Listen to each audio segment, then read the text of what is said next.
Hello, I'm the Nostalgia Critic. I remember it so you don't have to.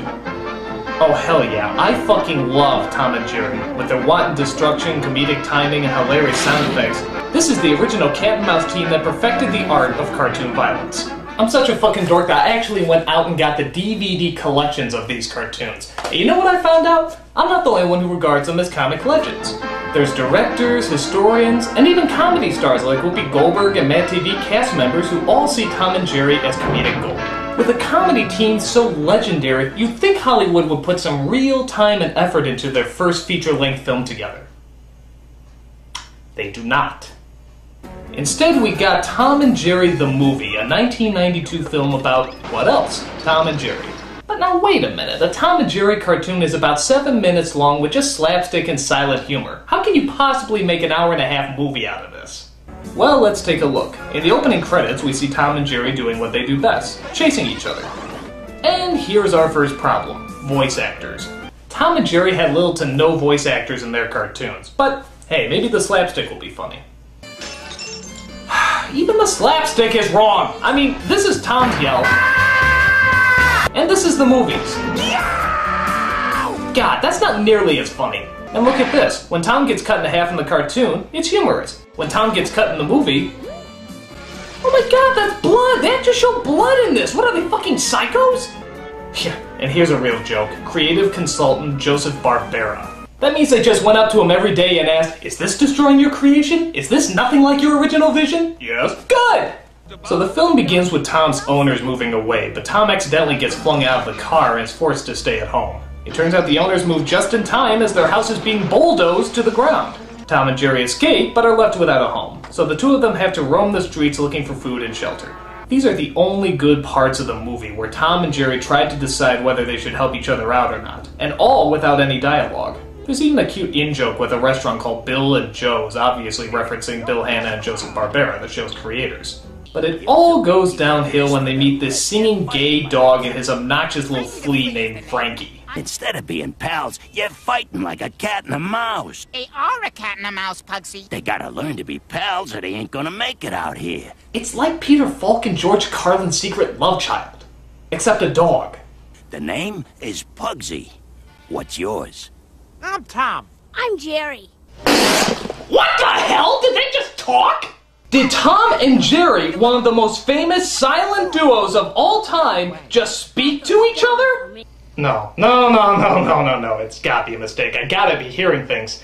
I'm gonna just go ahead and eat my customary 3-pound watermelon and drink my traditional pitcher of sangria both at the same time while I confirm how wrong I was about this ridiculous misunderstanding. What do you think I am, a dummy? You said it. Holy crap! They talked! They actually talked! The apocalypse has finally begun, pigs are learning how to fly, Satan is skating his way to work, and I'm pretty sure that I just became a monkey's uncle. Unbelievable. I mean just unbelievable. The one rule that you never break, and they broke it in the first 10 minutes. I mean, isn't that like one of the 10 Commandments or something? Thou shalt not lie, thou shalt not covet thy neighbor's wife. Tom and Jerry don't talk. But wait, it gets worse. Not only can they talk, but they can also sing. We two were friends to the end. Ain't we, my friend? You'll never find two other guys compatible in steak and fries. But wait, it gets worse. Not only do they like to sing about how they don't like chasing each other and how they enjoy being friends. The greatest gift in life's a friend. Pays a daily dividend. Be like us and start a trend. We're friends to the end. Hey, you guys are the greatest! I love it! You are terrific.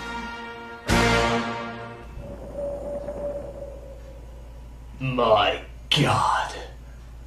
Tom and Jerry are dead. Alas, poor Tom and Jerry. I knew them, viewing audience. Two fellows of infinite jest, of most excellent fancy.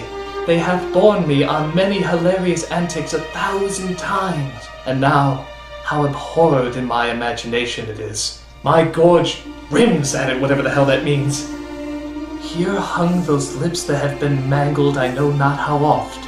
Where be your screams now, Your torn limbs, your shattered teeth, your set of bowling pins that were wont to set children and adults on a roar.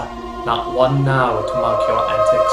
Whiskers fallen. Now, get you to Hollywood's chamber and tell them, let them stop this douchebaggery that shocks and terrorizes those with most excellent humor, and show them what made such great laughter so great.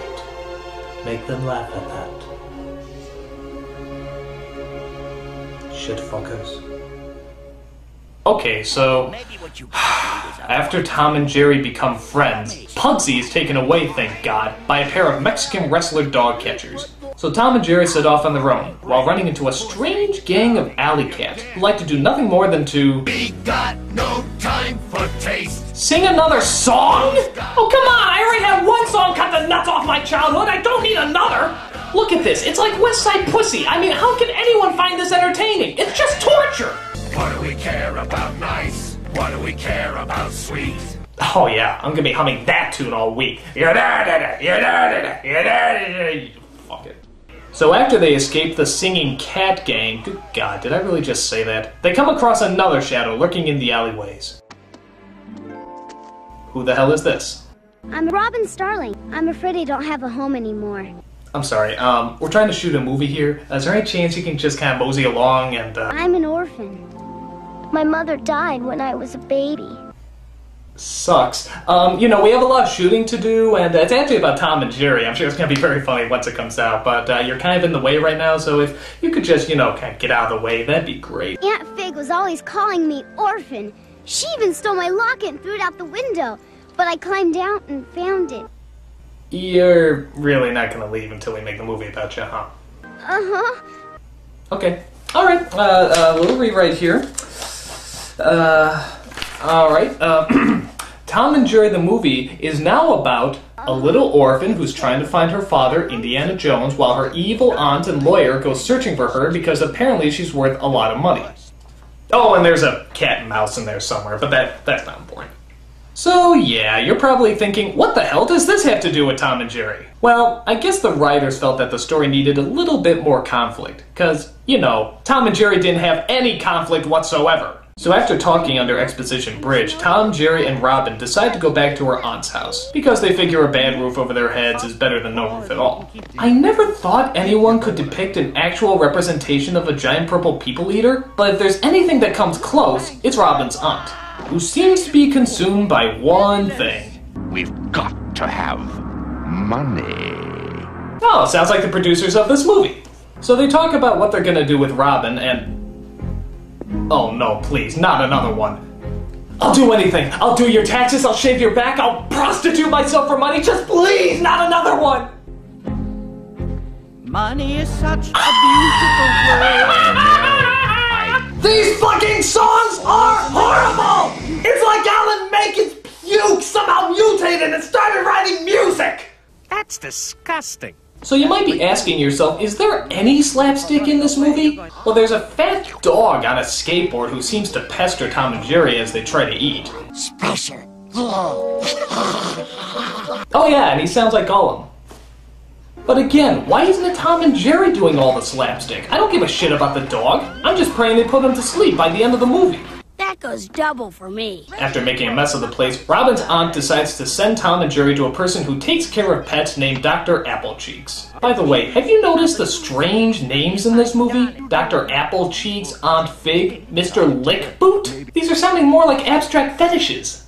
So it turns out Dr. Applecheeks holds rich pets ransom and gives them back to their owners for outrageous amounts of money. How do I know this? Because he sings about it, of course! Yes, animals are business, a money-making business. I don't think so.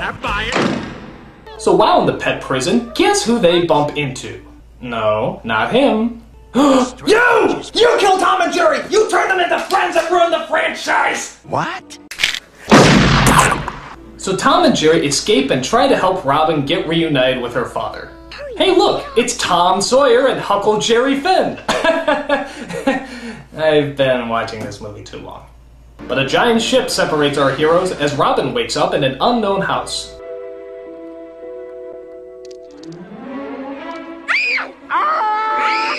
Oh my god, I'm in hell. It finally happened. Great wobbling wattles.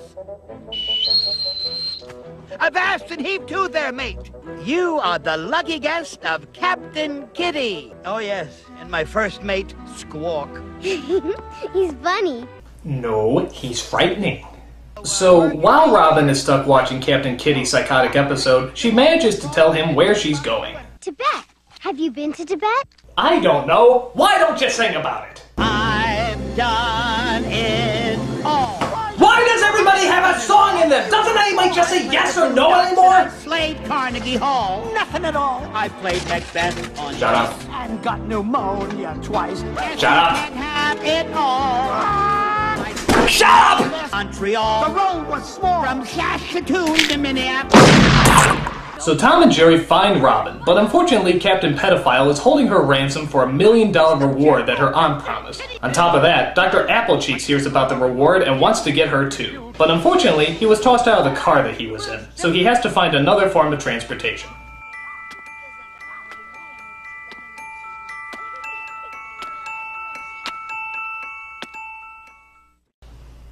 What the hell was that about? Was he gonna sexually assaulted? I mean, what the hell? So Tom and Jerry help Robin escape as they get on a boat which they, of course, know how to drive. This results in a wild goose chase as everyone chases after Robin in order to get the $1 million fortune. So let me clarify this for those of you who might have missed it.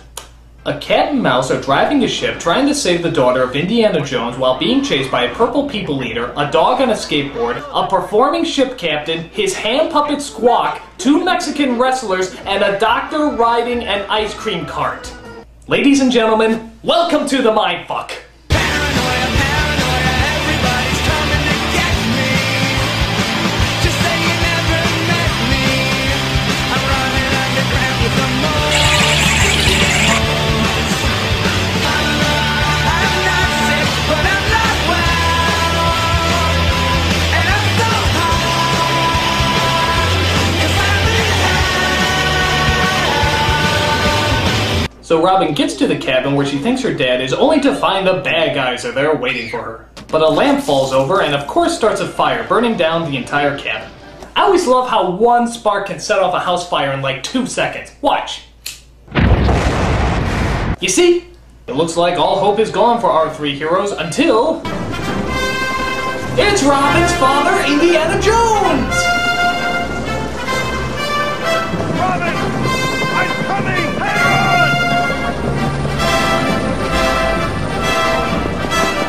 He rescues his daughter and leaves Tom and Jerry to burn alive in the fire. Wait, what? Don't! Tom! Jerry!